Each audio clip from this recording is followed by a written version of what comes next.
3월의 첫 번째 수요 예배입니다. 이 귀한 자리에 나오신 여러분에게 우리 하나님께서 또 새로운 은혜와 또 지혜와 깨달음 주시기를 간절히 기원합니다. 우리 주위의 분들과 좀 사랑의 인사 나눌까요? 사랑하고 축복합니다 하시죠. 우리가 지금 교회력으로 사순절을 지내고 있는데요.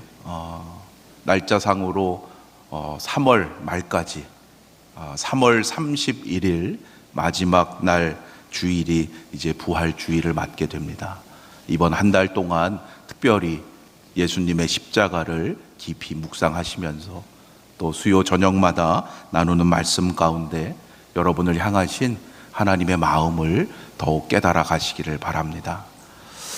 2000여 년 전 예수님께서 골고다 언덕에 십자가에 달리셨던 그날, 여러분 한번 상상해 보시기를 바랍니다. 그날이 예수님과 함께한 이들에게는 어떠한 날이었을까? 그동안 예수님과 함께 했고 앞으로도 예수님을 따르기로 했던 많은 이들이 있었을 텐데 그 공동체에는 분명 그날이 완전히 해체되는 날과도 같았을 것입니다. 가룟 유다는 자신의 야망과 기대에 미치지 못하는 스승 예수님을 팔아버렸어요. 베드로는 예수님을 3번씩이나 부인했습니다. 이처럼 12제자는 물론이고 제자라고 불리던 많은 이들이 모두 다 도망가 버리고 말았습니다.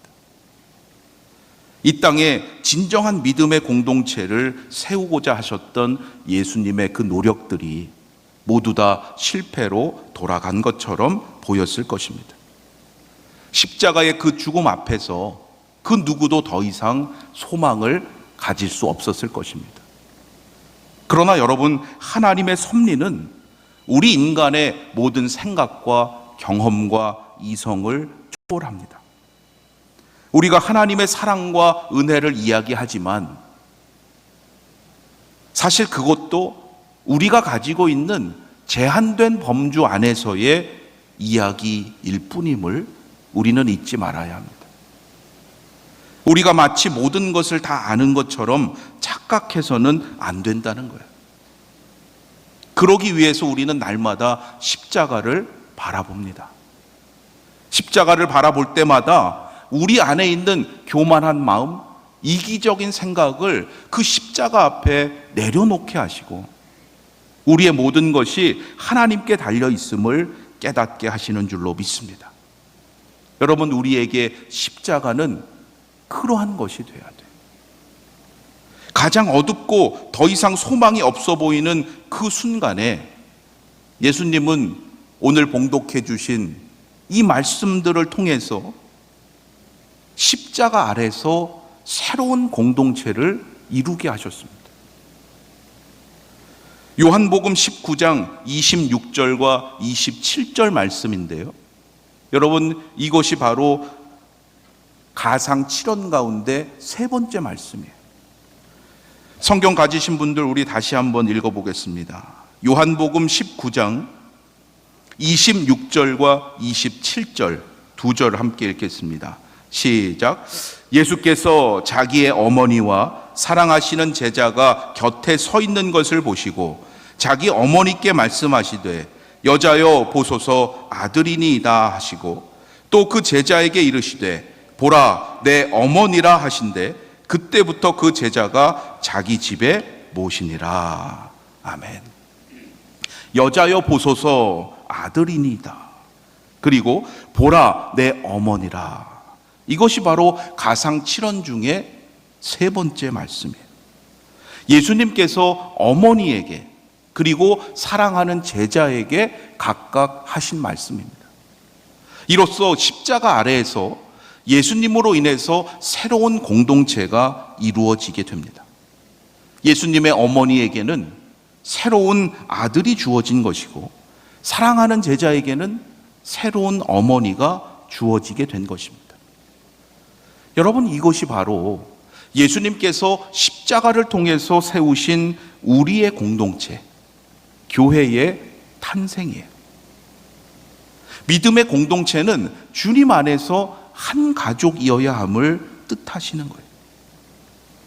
우리는 교회 안에서 우리의 어머니와 형제를 만나게 되는 겁니다.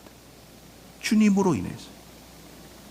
십자가 사랑에 감사함으로 모든 이들과 주님 안에서 친교를 나누게 되는 거예요. 이것은 세상적인 기준과 세상적인 생각으로는 도저히 불가능한 것이죠. 이것이 바로 십자가의 능력이에요. 오직 십자가의 이 은혜로 말미암아 우리는 주님 안에서 이 놀라운 친교를 누리게 됩니다. 저는 지난 주간에 있었던 두 가정의 장례를 주관하면서 믿음의 공동체에 주신 이 친교의 은혜라는 것을 더욱 깊이 깨닫게 되었어요. 공교롭게도 그 두 가정이 너무나 상황이 달랐습니다. 극과 극이에요. 두 가정의 형편이 너무나 다른 거예요.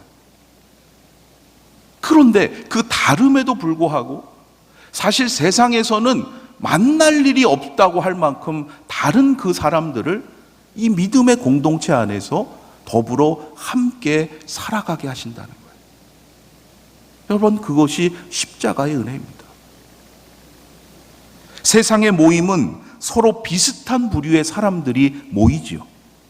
고향이 같거나 직업이 같거나 사회적인 지위나 경제력이 기준이 되어서 모여요. 그래야 그 모임이 잘 된다고 말합니다.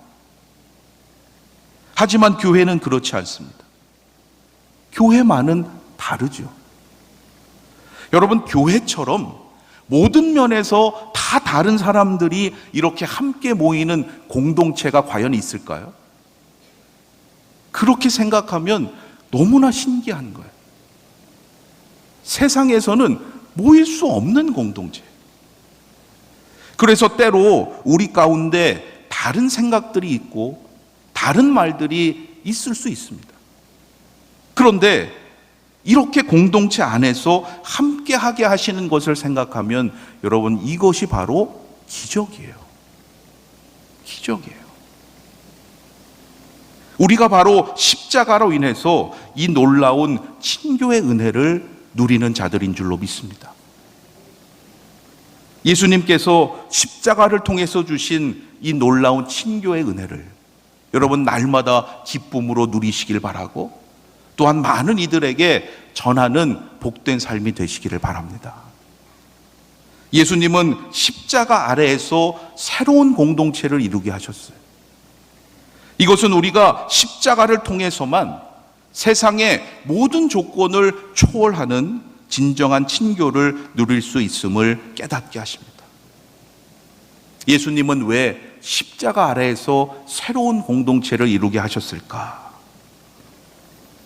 우리 인간의 본성, 우리 인간의 연약함을 너무나 잘 아셨기 때문이에요. 인간의 공동체를 분열시키고 파괴하는 것이 무엇일까요? 서로 간의 비난과 적대감입니다. 그것을 예수님이 너무나 잘 아셨기 때문이에요.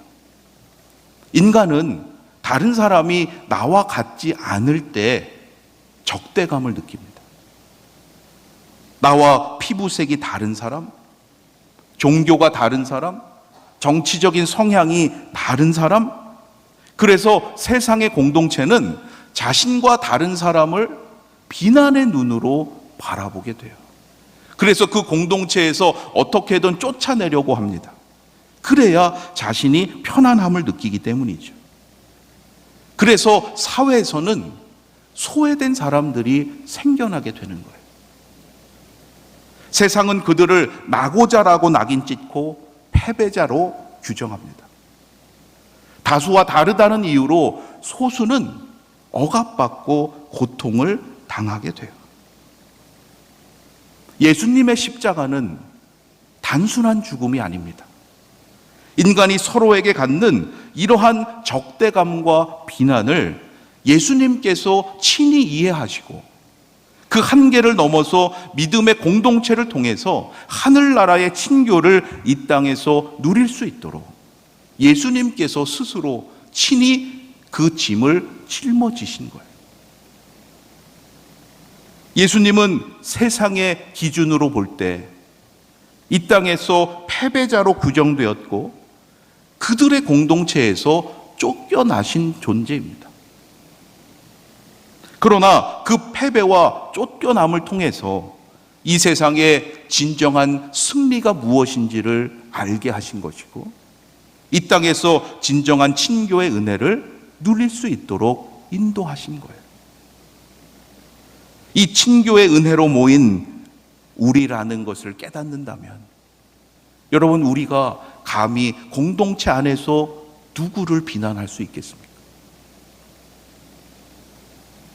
공동체 안에서 주님 안에서 형제 자매된 일을 비난하고 적대감을 갖는다는 것은 여러분, 이 십자가의 은혜, 친교의 은혜를 깨닫지 못한 사람이에요.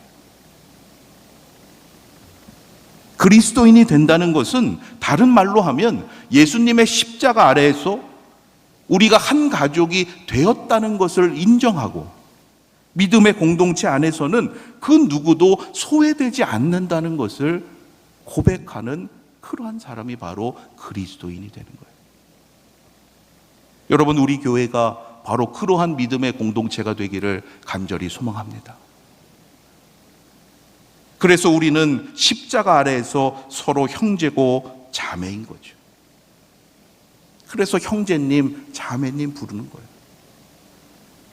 그리스도 안에서 우리는 정말로 혈육이고 가족이에요.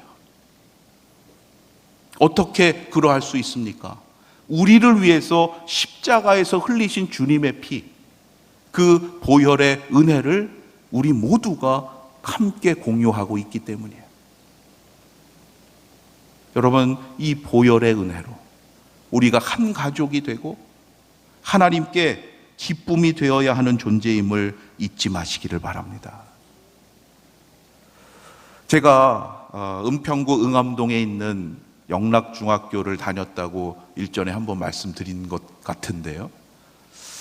영락교회에서 운영하는 기독교 학교입니다. 그래서 특별히 교회 절기마다 여러 가지 행사들을 다양하게 했는데요. 감사하게도 제가 여러 방면에서 두각을 많이 나타냈습니다. 믿지 않으시는 표정들이시지만, 그래서 제가 그때 별명이 팔방미인이었어요.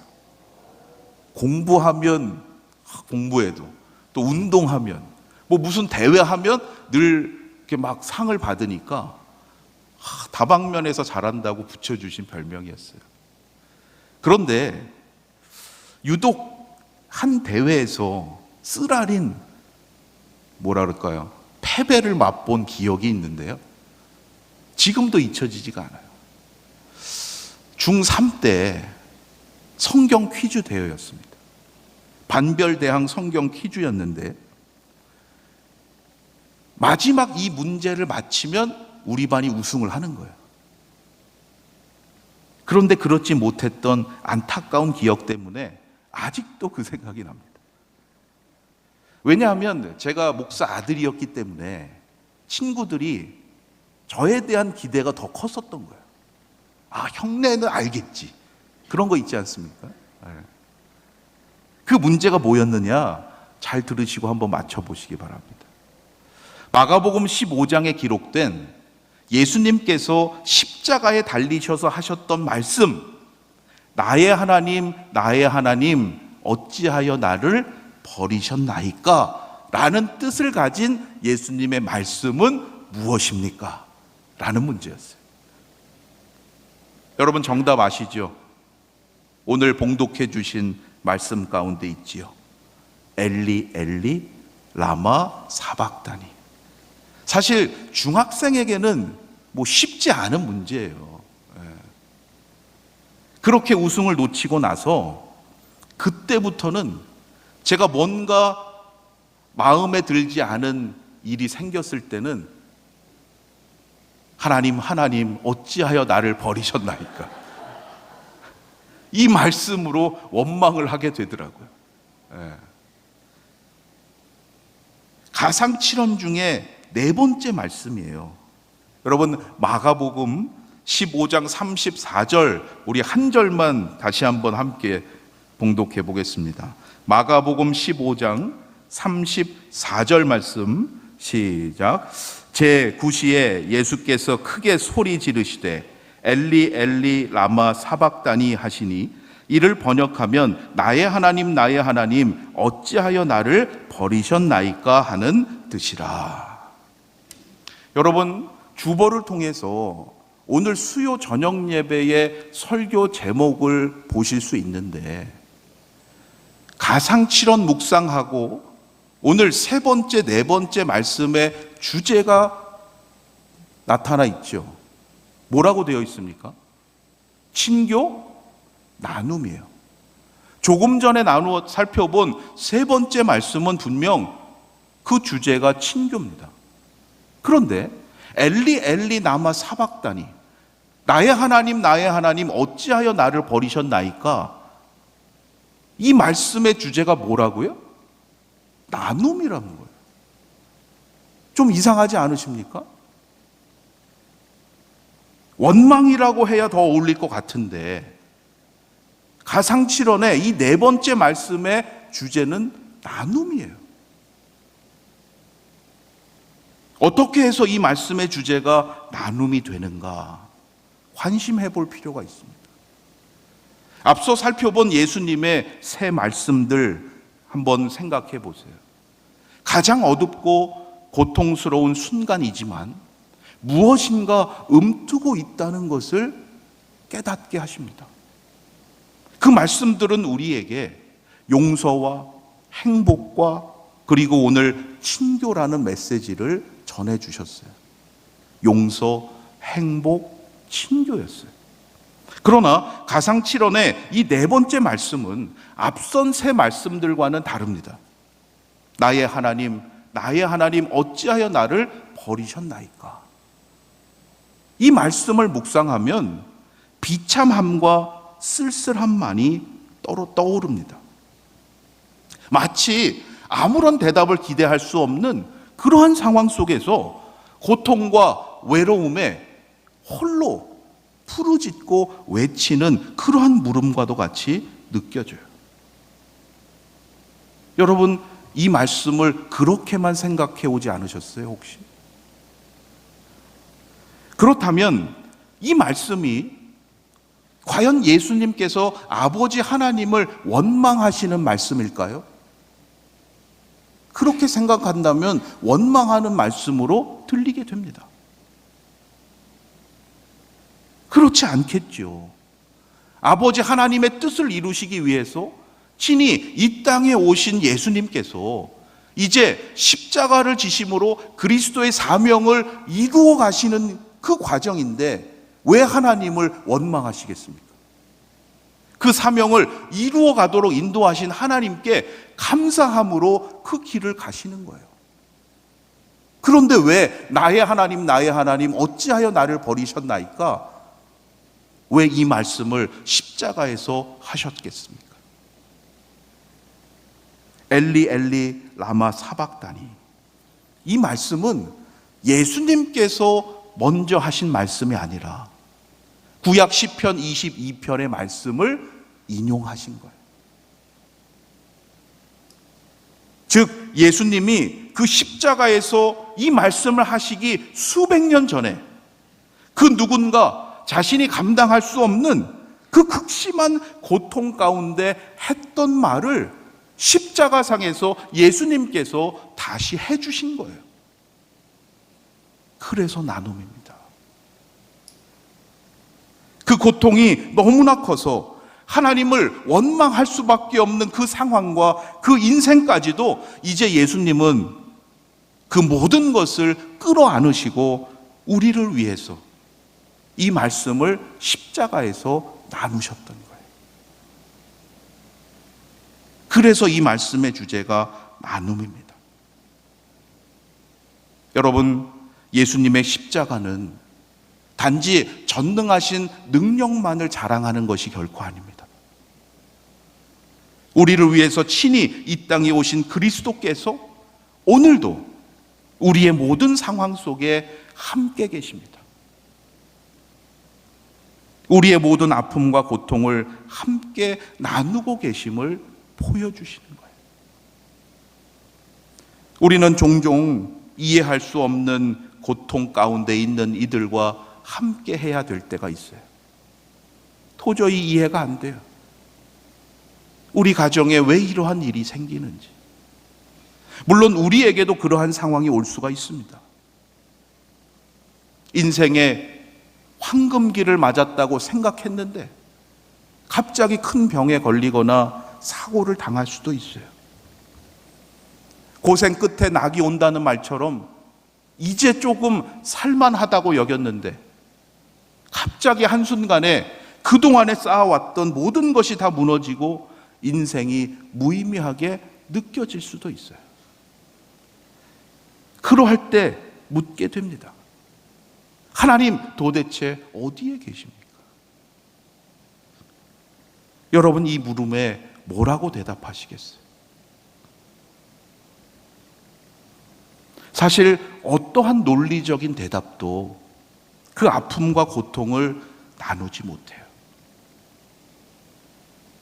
그러할 때 우리가 할 수 있는 것이 무엇이냐? 끝까지 그곳에 그와 함께 있는 거예요. 어떻게 그럴 수 있습니까? 하나님이 그곳에 함께 계심을 믿기 때문이에요. 그 믿음으로 함께 하는 거예요. 예수님의 십자가를 통해서 우리의 모든 것을 함께 나누시는 하나님이심을 우리에게 분명히 알려주셨기 때문이에요. 여러분 십자가를 통해서 나타내신 이 나눔의 은혜를 잘 기억하시기를 바랍니다. 나에게만이 아니라 그 누군가의 이 나눔의 은혜가 꼭 필요하기 때문이에요. 우리가 져야 할 십자가가 있는데요. 그 십자가에는 이 나눔의 사명이 또한 들어있는 거예요. 우리만 잘 믿고 우리만 복받으면 되는 것이 결코 기독교 신앙이 아닙니다. 예수님은 마지막 십자가상에서 그 고통의 순간에 시편의 이 구절을 말씀하셨어요. 하나님에 대한 원망의 물음을 임마누엘 하나님께서 베푸시는 사랑의 나눔으로 바꾸셨던 것입니다. 우리가 인생을 살아가다 보면 할 말조차 잃어버리게 되는 경우가 있습니다. 소리조차 지를 수 없는 그러한 때가 있을 수 있어요. 그러할 때 우리는 주님의 십자가상에서의 이 말씀을 기억해야 됩니다. 엘리 엘리 라마 사박다니. 우리를 위해 주신 이 말씀이 오늘 우리의 삶에 또한 이루어지도록 여러분 이 말씀대로 살아가는 자가 되시기를 바랍니다.